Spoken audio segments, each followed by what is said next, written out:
რუსთავის ცენტრალურ პარკში ყვავილების ფესტივალი გაიმართა. დეკორატიული მცენარეების გამოფენა, გაყიდვა, საბავშვო გასართობი და შემეცნებითი პროგრამები მთელ დღის განმავლობაში მიმდინარეობდა.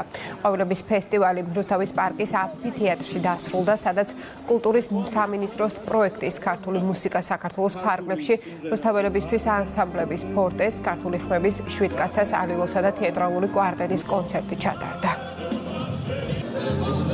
რუსთავის ცენტრალურ პარკში გაიმართა ყვავილების ფესტივალი. მთელი დღის განმავლობაში იყო უამრავი სახალისო შემეცნებითი გასართობი აქტივობები.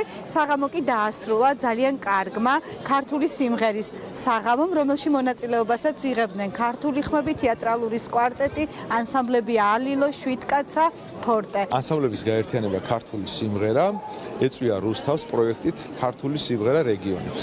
როგორც ყოველთვის არაჩვეულებრივი გარემო და განწყობა იყო კონცერტის პერიოდში. დიდი მადლობა მოსულ მსმენელს.